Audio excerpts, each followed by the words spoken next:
Hey readers, I'm Chris Dennison from Dirt Rider Magazine. That's Adam Booth and Chris Kiefer. This is the 5th of 5 video breakdowns from the 2013 300 off-road shootout. So right now we're going to talk about the Gas 300. Unfortunately, it's the bike that finished 5th place. Another way of saying that is it was last in the comparison. So not a bad bike. We had really high hopes for the Gas, but Boothy, there was one thing that held it back, and I think it really suffered in every single category. That was the weight. Yes. We weighed all these motorcycles with full tanks of gas. The Christini had a 2.1 gallon, while everything else, Beta had only a 2-gallon tank. But in real world, I mean, people fill up their bikes and they go ride. So we filled up the gas and put it on our scales, and it was kind of like a moment of shock horror. We actually pulled it back off and reweighed a few bikes in the shop and then put it back on again, and our scales weren't wrong, but it does weigh 30 pounds more than the KTM with gas. So 30 pounds on a 2-stroke off-road bike. I mean, the thing hit the scales at 274 with gas in it. There are 450s with license plates and air horns and bells and whistles and flying machines that don't weigh as much as 274 full on gas. So that affects that bike in every aspect of life.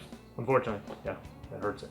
Yeah, I think the weight really works against the gas, and you know, it was tough because we took the bike to so many different places hoping that somewhere it would just shine, and really it never did. It's a strong machine. I mean, it's got its good traits for sure, but you can see in some of the high-speed slow-mo footage that we did of the thing that it's just a little bit unbalanced. You see weird flexing out of the frame, and you know, side-to-side movement in the axles when you jam it into the rocks real hard. And you know, what do you think? I mean, if we lighten that bike up, would it magically jump to the top of the results?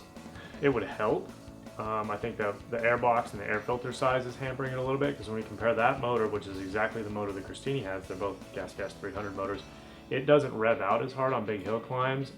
It just is not getting as much air. The air box is simply too small on it. It's got a weird battery under the seat that takes up airspace.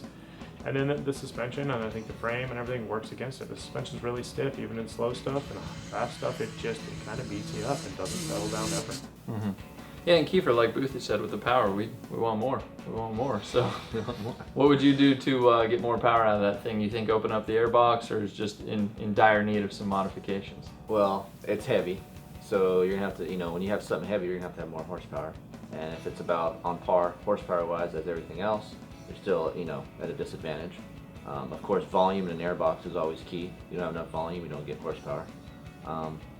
The one thing I did notice, just like sitting on the bike, which was kind of counterproductive, was the bike's super narrow, like really narrow. And to me, it doesn't make sense, because you got a really narrow bike, but you got a really heavy motorcycle.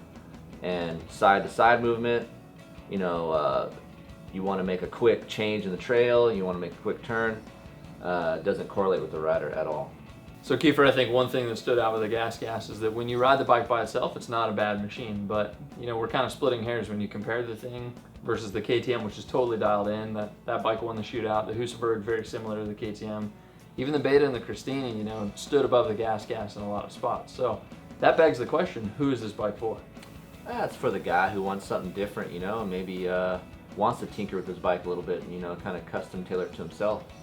And also, us Americans, we're kind of stuck in our ways over here, but you look over in Europe and they're successful over there. So I think they just need to do a little bit more work to it. And for the customer, like I said, it's just for the guy who wants something different and he wants to have something cool in his garage and show it off when he goes trail riding, you know, and that's the perfect bike.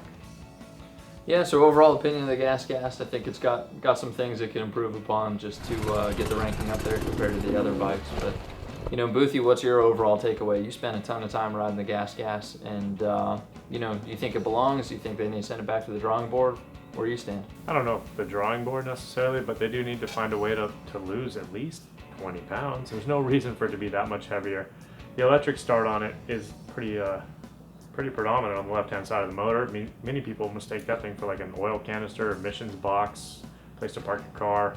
I don't know. It's just this massive thing on the side, and so that adds a lot of weight, and you could probably lose 10 pounds, 8 pounds stripping that of the electric start. But that's not the issue, because KTM and Beta both hit the scales super low with electric start. I know that there's some changes maybe to the frame next year, but they just got to lose the weight, maybe refine the suspension a little bit, and go from there. Get that air box opened up, get that motor to go from the bottom all the way to the top RPM strong, like we know it can. Gas motor's great, it's a good motor.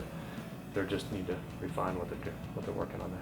Yeah, I think we can all agree the Gas Gas has potential. It's not a bad machine, but compared to everything else, it's just a couple of steps away from being competitive with the other machines. So that's kind of the breakdown on the Gas Gas. We've got the other 2013 300s that we talked about in our other videos. You can see those also on dirtrider.com. You can see a breakdown on all the machines we had in the shootout on dirtrider.com or in this lovely magazine in print.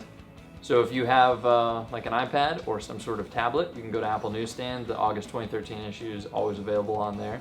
And stay tuned to dirtrider.com too, because we're going to be doing more fun content on all the off-road machines. We got some big plans for 2014, and hopefully we ride a Gas Gas that's got a little bit more improvements. So that's it. Thanks for watching.